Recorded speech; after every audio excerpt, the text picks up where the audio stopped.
संकाय एवं विषयों की समझ में हम विज्ञान की क्या प्रकृति है और एक तरह से हम सह संबंध इसमें पढ़ रहे थे। तो सह संबंध में हमने सामाजिक अध्ययन का सह संबंध अन्य विषयों के साथ पढ़ लिया है। उसके बाद अब जो विज्ञान विषय है इसका भी किस प्रकार से अन्य विषयों से सह संबंध होता है इसे हम पढ़ेंगे। विज्ञान का क्या अर्थ होता है, क्या अभिप्राय है, वो मैंने कल बता दिया था, थोड़ा सा आज भी बता दूंगी और उससे संबंधित जो परिभाषाएं हैं वो भी हम लिखेंगे।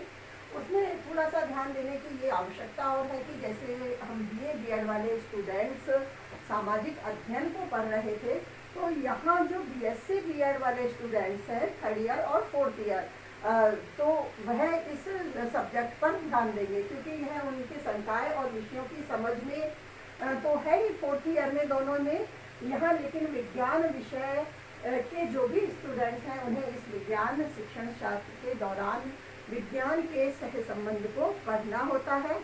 सह संबंध जैसा कि मैंने बता दिया था कि एक विषय वस्तु को दूसरे विषयों की जो भी दूसरों की विषय वस्तु है उनके ज्ञान से संबंधित करके पढ़ाया जाना सह संबंध होता है। तो उसी दृष्टि से हम विज्ञान शिक्षण शास्त्र में विज्ञान विषय का अन्य विषयों के साथ किस प्रकार सह संबंध होता है, किस प्रकार विज्ञान विषय अन्य विषयों के विषय वस्तु के ज्ञान को संप्रेषित करने में सहायक होता है, उनके ज्ञान को और विकसित करने में किस प्रकार एक तरह से अपनी सहायता देता है। तो इस तरह से जो विज्ञान विषय का अन्य विषयों के साथ संबंध है उसे हम पढ़ेंगे। उससे पहले हम विज्ञान का जो अर्थ है और परिभाषा है थोड़ा सा उसे पढ़ लेते हैं। जैसा कि कल मैंने बता दिया था कि विज्ञान से अभिप्राय हमने किससे लिया है, प्रकृति विज्ञान से लिया है। जैसे कहें कि जो प्रकृति के तथ्य हैं उनमें जो अध्ययन किया जाता है वह किसके अंतर्गत आता है, विज्ञान के अंतर्गत आता है। जिसमें भी हमने 2 शाखाओं की बात की थी कि जैसे प्रकृति विज्ञान है उसे 2 शाखाओं में विभक्त किया गया है, भौतिक विज्ञान अथवा जीव विज्ञान। तो भौतिक विज्ञान में जो भी भौतिकी से के क्षेत्र से संबंधित है, क्योंकि मनुष्य के जीवन में दोनों की ही उपयोगिता है, तो इस दृष्टि से जो भी भौतिकी के क्षेत्र से संबंधित समस्त वैज्ञानिक कार्य हैं वो सब भौतिक विज्ञान में आ जाएंगे।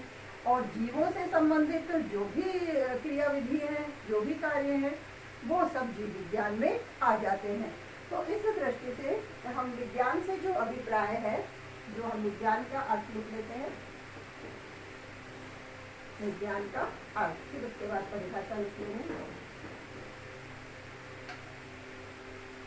विज्ञान से अभिप्राय,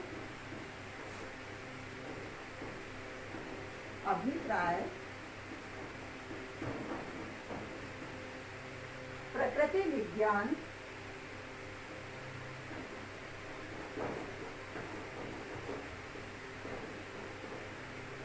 अथवा प्रकृति के तथ्यों अथवा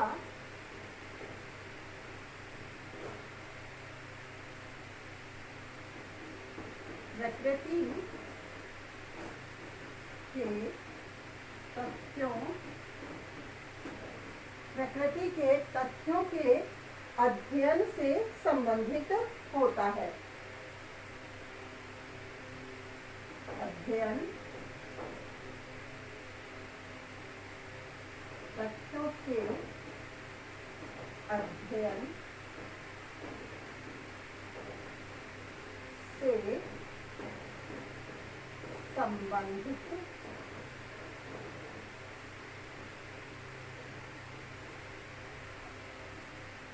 होता है।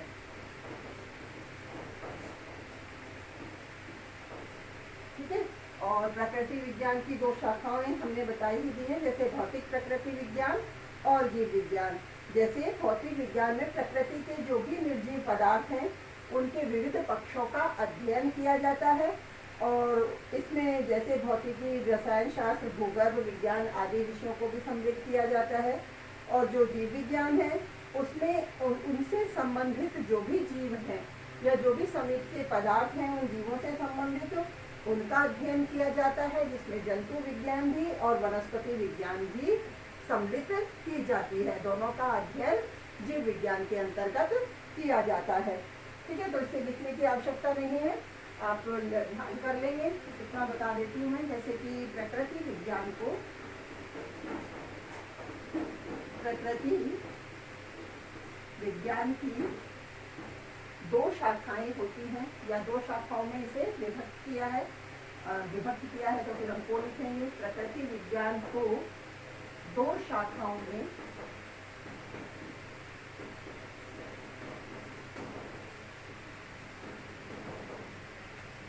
विभक्त किया है।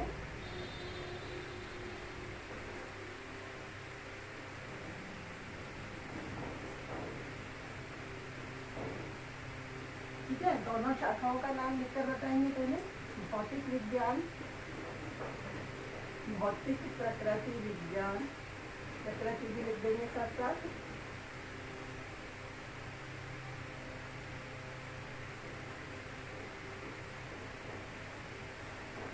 दूसरा जीव प्रकृति विज्ञान।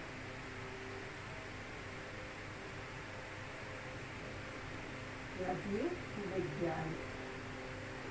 ठीक है, एक बार फिर से बता देती हूँ कि जैसे जो भौतिक प्रकृति विज्ञान है, इसके अंतर्गत जो भी भौतिकी से संबंधित है, प्रकृति के जो भी निर्जीव पदार्थ हैं और उनके जो भी विविध पक्ष हैं, विविध पक्षों की दृष्टि से भौतिक विज्ञान का अध्ययन निर्धारित होता है।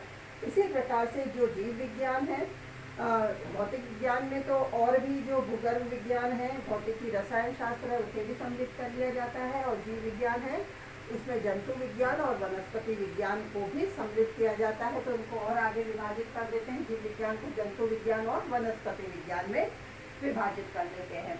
ठीक है, तो इस तरह से विज्ञान के अर्थ में हम ये लिख लेंगे, और इससे संबंधित अब इसकी जो परिभाषाएं हैं उनको लिख लेते हैं।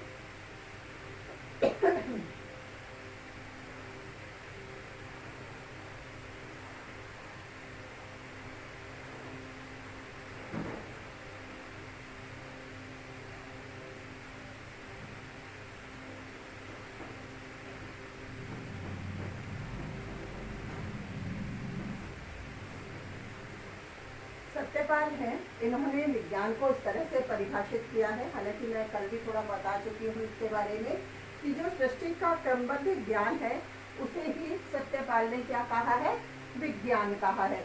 विज्ञान के दो पक्ष इन्होंने बताए हैं, एक स्थिर पक्ष जो सिद्धांत से संबंधित होता है, और दूसरा गतिशील पक्ष जो कि विज्ञान की प्रायोगिक प्रक्रिया से संबंधित होता है।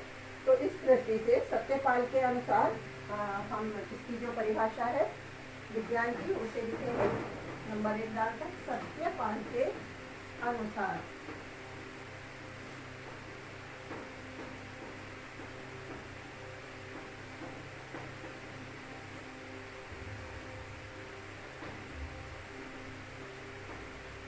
सत्यपाल के अनुसार में हम लिखेंगे विज्ञान सृष्टि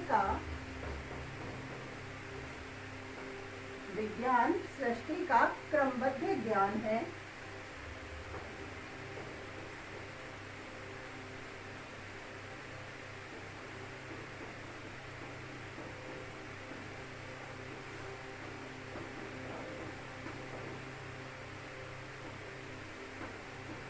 ज्ञान है। इसके इन्होंने दो पक्ष बताए, स्थिर पक्ष और गतिशील पक्ष। विज्ञान के दो पक्ष होते हैं,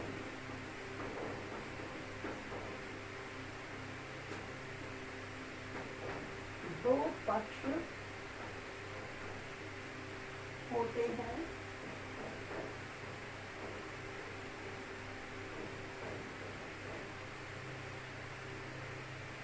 एक पहला होता है स्थिर पक्ष और दूसरा गतिशील पक्ष।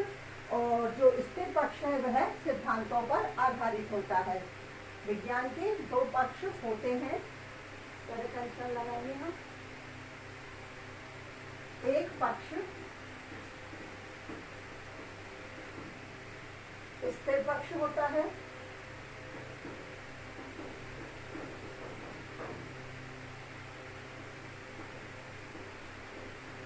होता है जो कि सिद्धांतों पर आधारित होता है।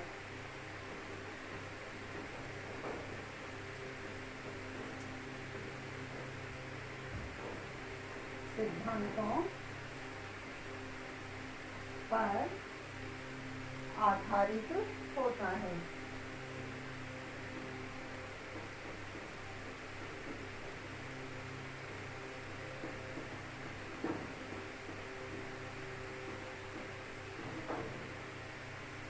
और दूसरा पक्ष होता है गतिशील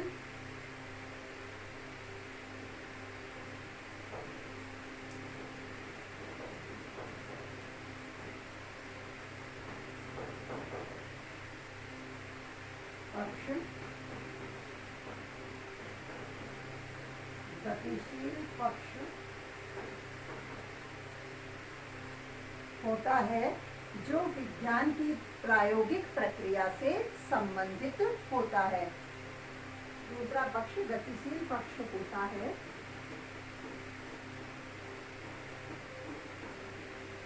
जो विज्ञान की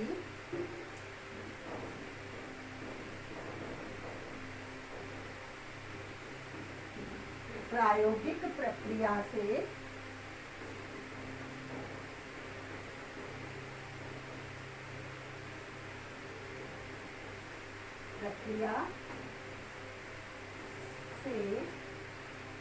संबंधित होता है।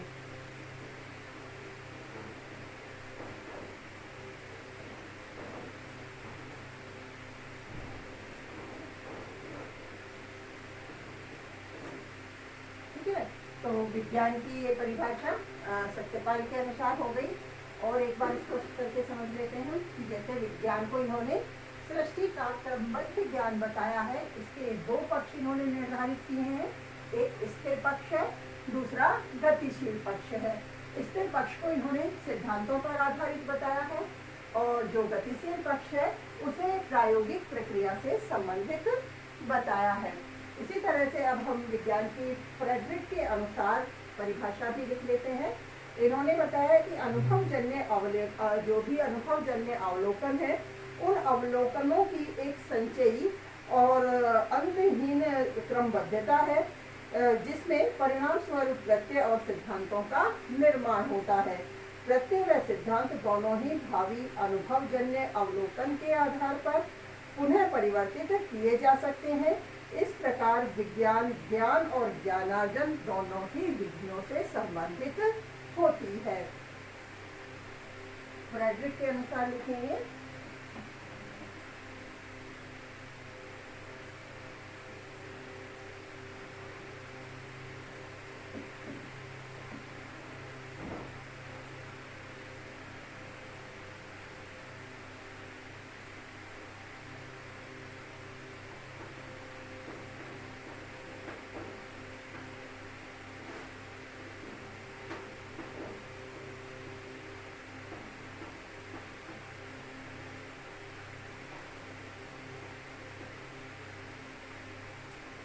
फ्रेडरिक के अनुसार विज्ञान अनुभवजन्य अवलोकनों की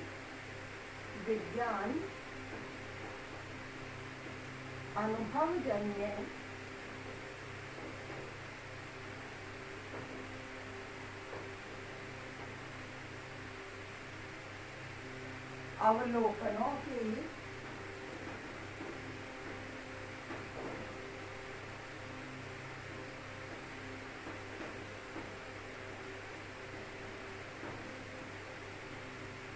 अनुभवजन्य अवलोकनों की एक संचयी व अंतहीन क्रमबद्धता है। एक संचयी व अंतहीन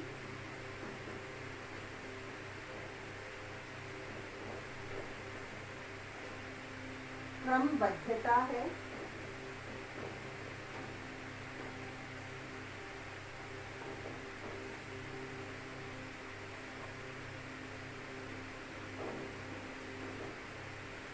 संचयी व अंतहीन क्रमबद्धता है जिसमें परिणाम स्वरूप प्रत्यय व सिद्धांतों का निर्माण होता है, जिसमें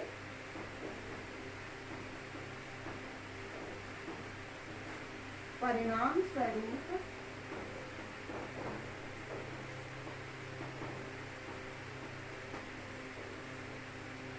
प्रत्यय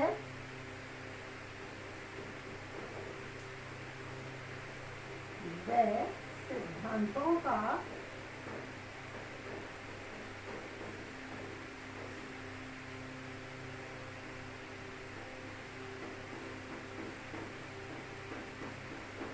निर्माण होता है, इसमें परिणाम स्वरूप प्रत्यय और सिद्धांतों का निर्माण होता है।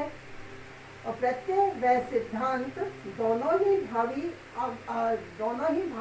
अनुभवजन्य अवलोकनों के आधार पर पुनः परिवर्तित किए जा सकते हैं। जो भी जैसे हमने यहाँ अनुभवजन्य अवलोकनों की बात की है, संचय से अर्थ बार बार से है, अंतहीन से अर्थ जैसे जिनका अंत भी नहीं होता, तो अनुभवजन्य अवलोकन बार बार होते रहते हैं। तो उसी दृष्टि से यहाँ इन्होंने बताया कि जिसके परिणाम स्वरूप प्रत्यय और सिद्धांतों का निर्माण होता है, और प्रत्यय व सिद्धांत दोनों ही भविष्य में जैसे और किस आधार पर उनकी आवश्यकता होती है, तो उसी दृष्टि से भावी अनुभवजन्य अवलोकनों के आधार पर पुनः परिवर्तित किए जा सकते हैं।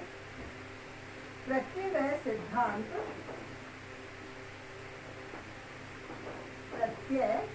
व सिद्धांत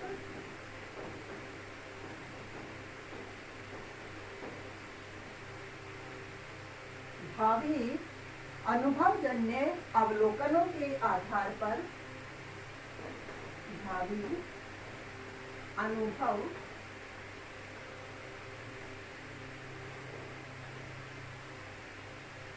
अनुभवजन्य अवलोकनों के आधार पर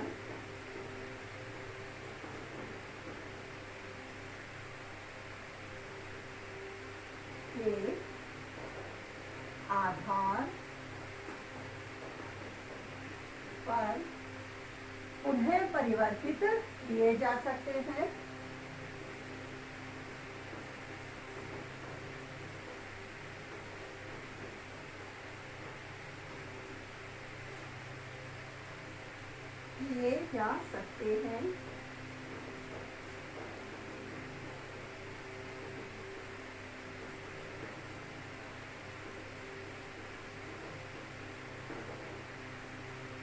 उन्हें परिवर्तित किए जा सकते हैं। इस प्रकार विज्ञान ज्ञान व ज्ञानार्जन दोनों ही विधियों से संबंधित होता है। इस प्रकार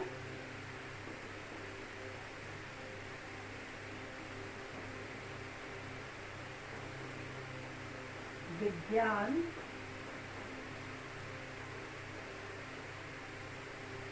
ज्ञान और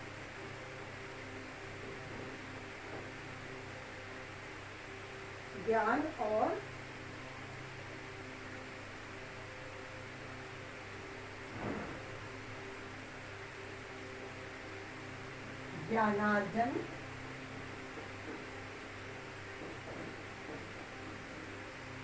दोनों ही विधियों से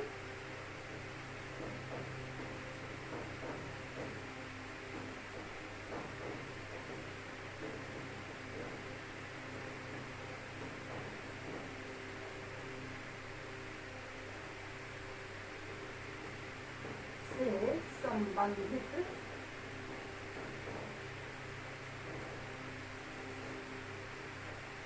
होता है।